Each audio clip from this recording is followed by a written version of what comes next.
श्रीराम समर्थ. जयाचा जनी जन्म नामार्थ झाला, जयाने सदा वासनामात केला. जयाच्या मुखी सर्वदा नाम कीर्ती, नमस्कार त्या ब्रह्मचैतन्य मूर्ती. सद्गुरुनाथ महाराज की जय. क्षणभर भजन करूया.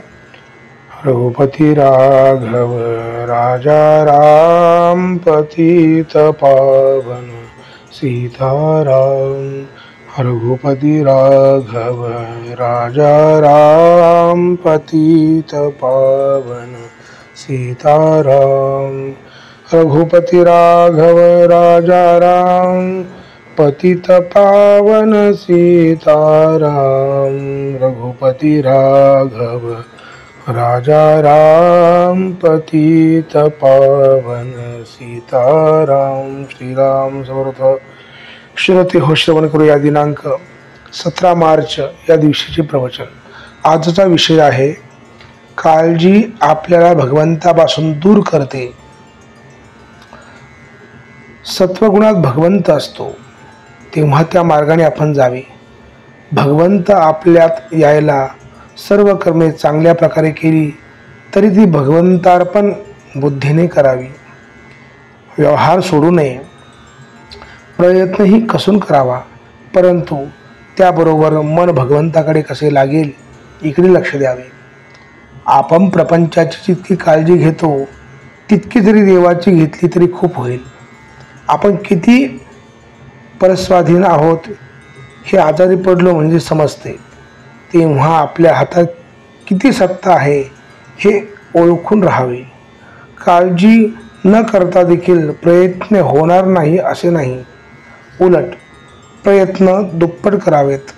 पण जे फळ येईल ते भगवंताच्या इच्छेने आले या भावनेने समाधान मानायला पहिल्यांदा आपण शिकावे.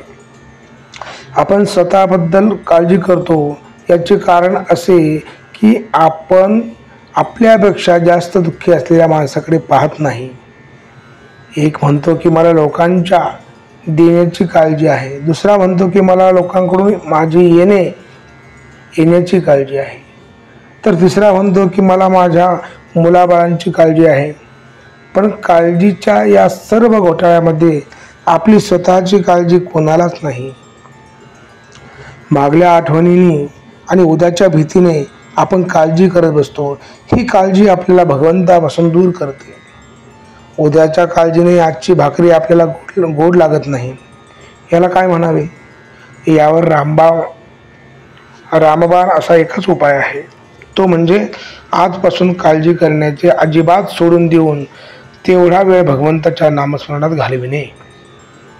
एका माणसाने माझ्यापाशी तक्रार केली की काय करावे, हा माझा मुलगा कशाचीच काळजी करीत नाही, नुसता हसत खेळत दिवस घालवितो, पुढे याचे कसे काय व्हायचे. मी म्हटले, तुमचे म्हणणे बरोबर खरे दिसते, पण वास्तविक पाहता ते खरे नाही. तुम्ही आजपर्यंत इतकी काळजी करून काय मिळविले? शारीरिक आणि मानसिक त्रास भोगला आणि भगवंताला विसरला, इतकेच ना. मग तेच तुमच्या मुलाला का शिकविता? त्याने आपले कर्तव्य जरूर करावे आणि आनंदात राहावे, पण काळजी करू नये. तसेच मी त्याला सांगेन, तुम्ही प्रपंचाची काळजी करता तोपर्यंत देवाची सेवा करता असे कसे म्हणावे? आपले तसे असू दे आणि नसले तर नसू दे, अशा मनाच्या अवस्थेत जो राहील त्यालाच काळजी सुटेल. आजचे बोधवचन. याने भगवंत आपलासा करून घेतला त्याला काळजी नाही. श्रीराम समर्थ.